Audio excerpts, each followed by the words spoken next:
So I haven't done a vlog for quite a few weeks. In fact, last time I did a vlog, it probably was cold.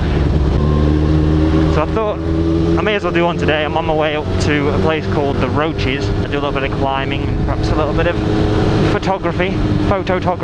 But yeah, so the reason I've not done any vlogs is because I get a bit frustrated with my camera setup. I need to file the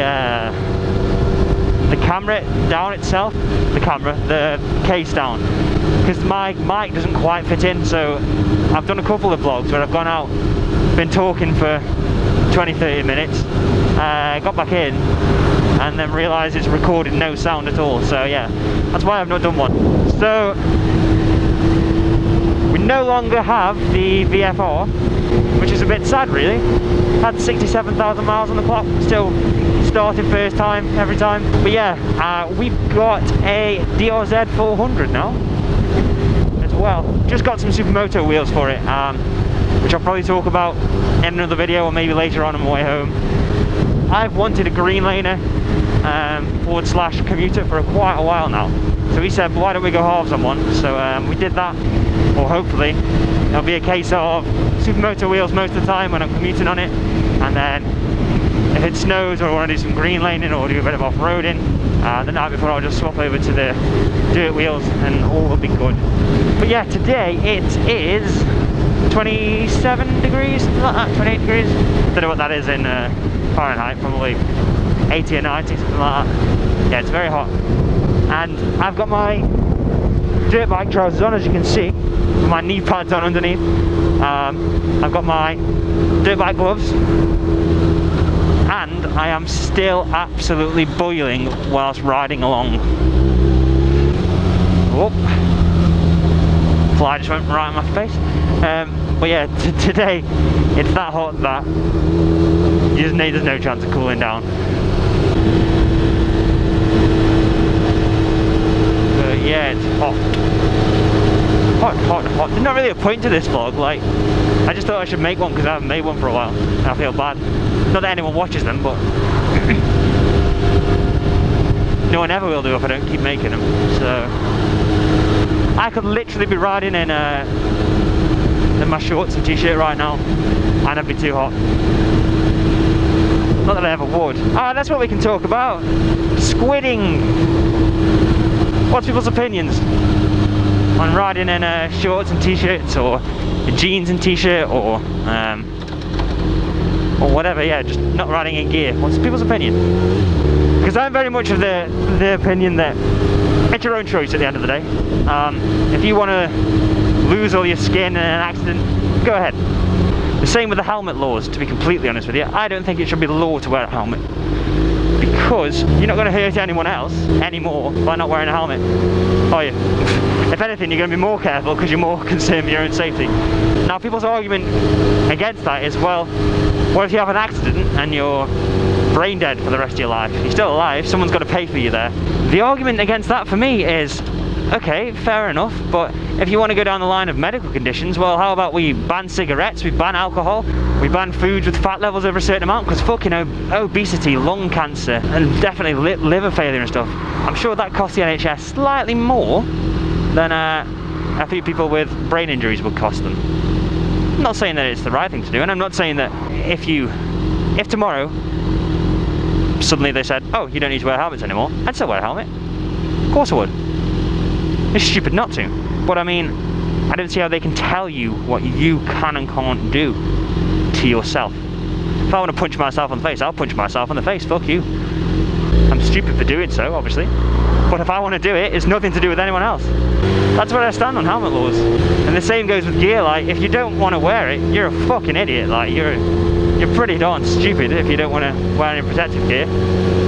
But I mean, it's your choice. And if you're going from your house a couple of minutes down the shops, I mean, you could be on a push bike going down there, probably doing similar speeds. You could get knocked off, but you could get knocked off a push bike.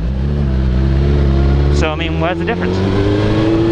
One of our biggest problems with a lack of rider gear is the kind of image that gives bikes. My nan Right, she's 85, I think, and she still thinks that most people that ride motorbikes are in big gangs, all drug dealers, all have these organised fights and stuff.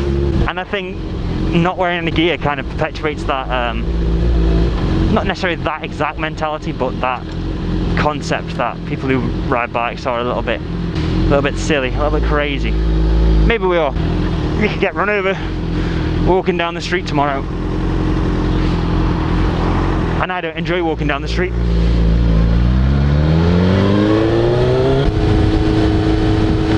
Here's another thing I want to talk about actually, target fixation.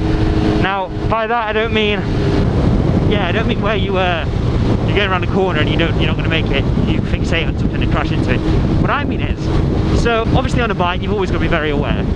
So you're riding up and down a road, and you know this junction's coming up, but even if you don't know the junction, you see this just in front of a car, beeping out.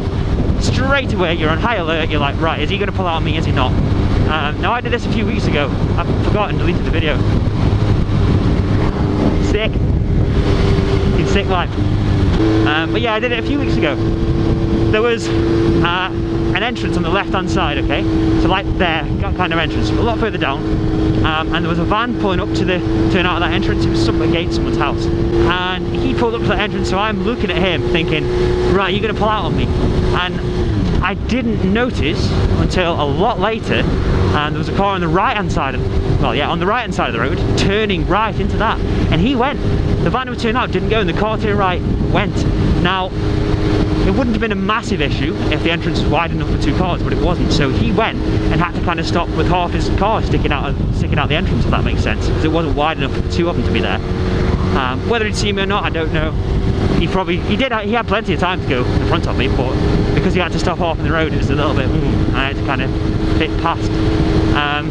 But like I say, I didn't notice it until a lot later, because I was staring at that van driver thinking, oh, you're looking at me, have you seen me, what are you doing, what are your intentions? I'd say I've been going a little bit quicker, say it was 60 mile an hour road, not 50 mile an hour. If I'd been going a little bit quicker there, I mean, would I have avoided him? Or would I have seen him a little bit too late, slam my brakes on and just crashed into him? To be his fault, obviously he's an idiot for pulling out in front of me, but it doesn't really matter whose fault it is when you lie on the road with a broken back, does it? It's when you're in a wheelchair for the rest of your life. Who's to blame kind of pales into insignificance. I think everyone should really think about that a lot more when you're riding along. Obviously be aware of people pulling out, but try and not fixate on them, as hard as that sounds. Keep your wits about you, look at them, look around, look at them again, look at them again. Just keep on flicking around from stuff and don't do what I did. Since then I've really changed the way I approach junctions and stuff. And I mean, I've been riding a bike for how long now? 6 years? 5 years? 6 years? 6 years, I think. So I consider myself, even though I'm only 23, consider myself quite an experienced bike rider. Maybe not experienced, but seasoned maybe is the word. Like, I've been in a lot of situations on my bike where I've had near misses and stuff. So I feel like I've had a lot of time to build up to this. And I mean, I still have problems like that. Look at that beautiful place. Man, I love it. It's only like, what, 20 minutes drive from my house. A lot of people always complain about Stoke-on-Trent and say like, oh, Stoke's shit, there's nothing to do. Well, you've only got to fucking go a half an hour in the opposite direction, and you end up in places like this. I mean, there's so many little places like this that are just lovely, and they're kind of in the middle of nowhere. Well, they're not that far in the middle of nowhere. You're not going to travel ridiculously far to get here. I mean, there's a bus route that'll come here anyway, so